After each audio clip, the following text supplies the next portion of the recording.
Assalamualaikum warahmatullahi wabarakatuh.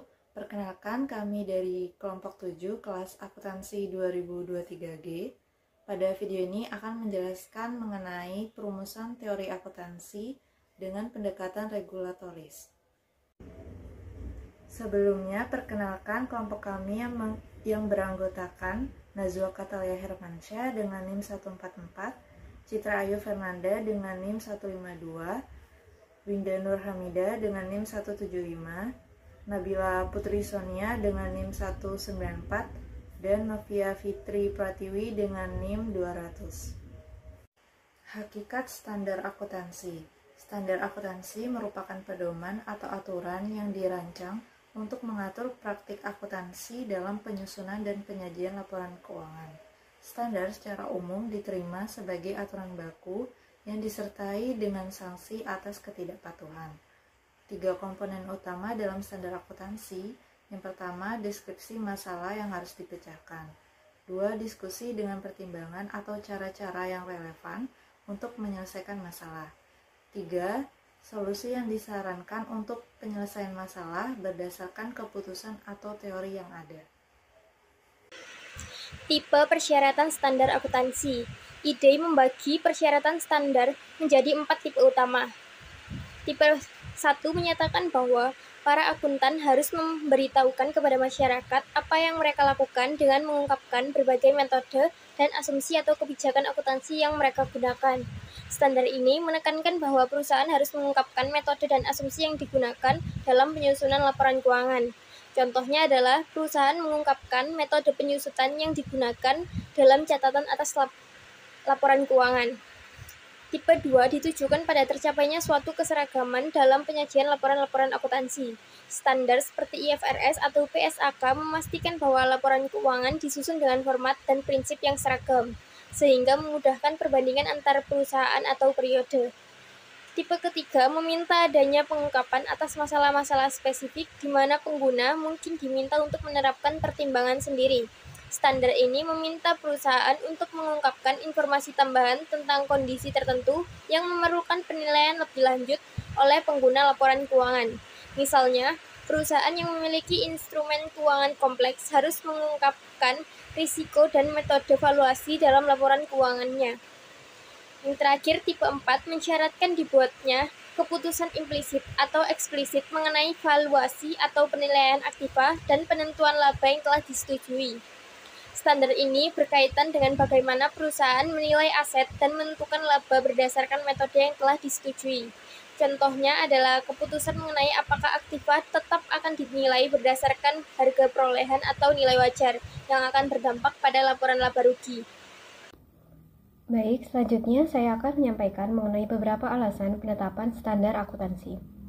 Yang pertama, standar memberikan informasi mengenai posisi keuangan, kinerja, dan penyelenggaraan sebuah perusahaan kepada para pengguna informasi akuntansi. Yang kedua, standar memberikan pedoman dan aturan tindakan bagi para akuntan publik yang memungkinkan mereka untuk menerapkan kehati-hatian dan kebebasan dalam menjual keahlian dan integritas mereka dalam mengaudit laporan-laporan perusahaan dan membuktikan validitas dari laporan-laporan tersebut. Yang ketiga, standar memberikan database kepada pemerintah mengenai berbagai variabel yang dianggap sangat penting dalam pelaksanaan perpajakan, regulasi perusahaan, perencanaan dan regulasi ekonomi, serta peningkatan efisiensi ekonomi dan sasaran-sasaran sosial lainnya. Dan yang terakhir, standar menumbuhkan minat dalam prinsip-prinsip dan teori-teori bagi mereka yang memiliki perhatian dalam disiplin ilmu akuntansi. Tujuan penetapan standar akuntansi. Penetapan standar pada akuntansi dapat memberikan keuntungan dan kerugian bagi perusahaan. Ini adalah sebuah pilihan yang harus diambil berdasarkan kelompok. Jika memilih kriteria kesejahteraan, maka muncul pertanyaan mengenai badan penyusunan standar yang tidak dipilih. Ada 3 tujuan penetapan standar akuntansi. Yang pertama, pendekatan ketepatan penyajian. Mendukung laporan secara netral dan pencarian ketepatan penyajian ini melalui proses penetapan standar. Pembuat kebijakan harus mampu memberi informasi yang benar dan dipilih berdasarkan kebutuhan pengguna untuk pengambilan keputusan. melanjutkan tujuan penetapan standar akuntansi yang disampaikan oleh rekan saya. Tujuan yang selanjutnya adalah pendekatan konsekuensi ekonomi. Nah, pendekatan konsekuensi ekonomi ini mendukung pengambilan standar yang nantinya akan memberikan konsekuensi ekonomi yang jauh lebih baik nantinya daripada konsekuensi ekonomi yang buruk. Pembuat kebijakan akuntansi ini harus mampu memberikan informasi yang akan mengarah pada keputusan para pengguna informasi. Jika yang dicari itu adalah sasaran pengukuran yang akan berorientasi kepada pengguna, maka pembuat kebijakan akuntansi tersebut harus memberikan sebuah informasi untuk memfasilitasi pengambilan keputusan pada para pengguna. Dalam hal ini, secara praktis, para pembuat kebijakan tersebut yang akan bertindak selaku pembuat keputusan. Adanya pendekatan ini, standar yang berlaku yaitu standar yang memiliki dampak baik atau positif bagi sosial. Yang ketiga adalah pendekatan kritikal interpretatif. Pendekatan kritikal interpretatif ini memiliki pendapat bahwa laporan keuangan seharusnya digunakan sebagai suatu instrumen perubahan sosial dan bahkan pada suatu perubahan sosial yang radikal. Hal seperti ini timbul karena adanya kesadaran bahwa dalam kebijakan akuntansi yang pada dasarnya adalah suatu hal politik, jika dilihat mereka beroperasi atau bekerja untuk kebaikan para pengguna dari beberapa kelompok yang lainnya.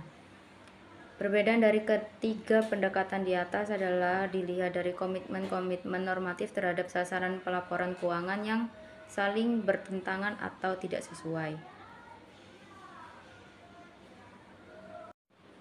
Sekian dari kelompok kami, kurang lebihnya mohon maaf. Wassalamualaikum warahmatullahi wabarakatuh.